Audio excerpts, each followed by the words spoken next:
એસઆઈટીની તપાસની જે વાત આવે છે, અનેક ક્વેરીઓ સામે આવી છે, શું કહો?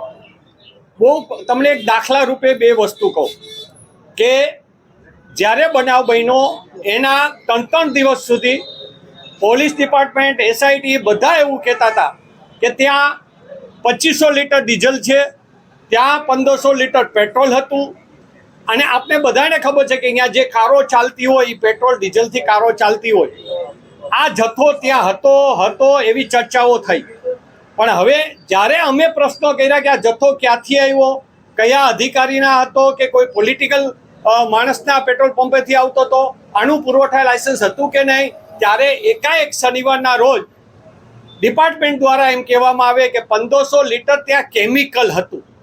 હવે એ કેમિકલની જે વાત છે એમાં પણ એવું છે કે એની અમુક ડિગ્રીઓ નક્કી કરેલી હોય, એ એટલી ડિગ્રીનું હોય તો એમાં પણ જલન જ કહેવાય.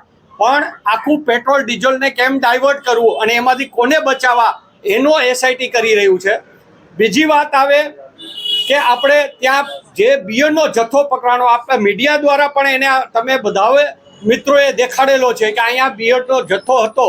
પછી એવી વાતો થઈ કે એ પરમિટનો હતો, તો એ જથ્થો ત્યાં શું કરતો હતો, એ કોની પરમિટનો જથ્થો ત્યાં હતો, માલિકનો હતો કે અન્ય કોઈ વ્યક્તિ પાસેથી લઈ આવેલો આ બિયરનો જથ્થો હતો.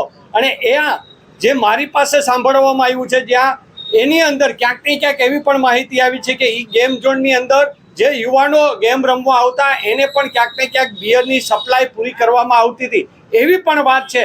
તો આની ઉપર પોલીસે શું કર્યું, એસઆઈટી વાળાએ શું એની અંદર કર્યું, એની કોઈ માહિતી દેતા નથી. અને આ જે તપાસ છે એ તપાસને તમે ક્યાંય ખુલ્લી લોકો સમક્ષ લઈ આવી જોઈએ. એક તમે જો એને ચોખ્ખું કરતા હોય તો એક વાર એની ચોખવટ કરવી જોઈએ. આ કોઈ એવી તપાસ નથી કે જે તપાસ લીકેજ થઈ જવાથી આ દેશને નુકસાન થતું હોય, એવી આ કોઈ તપાસ નથી. તો એની સ્પષ્ટતા કરતી જવી જોઈએ એક મુદ્દાની. પણ ક્યાંક ને ક્યાંક એસઆઈટી દ્વારા એને દબાવવામાં આવી રહ્યું છે અને ચોખવટ કરવામાં નથી આવી રહી. એટલે એસઆઈટી છે એની તપાસ ક્યાંક ને ક્યાંક એના આકાઓ દ્વારા એને દબાવવાની વાત છે.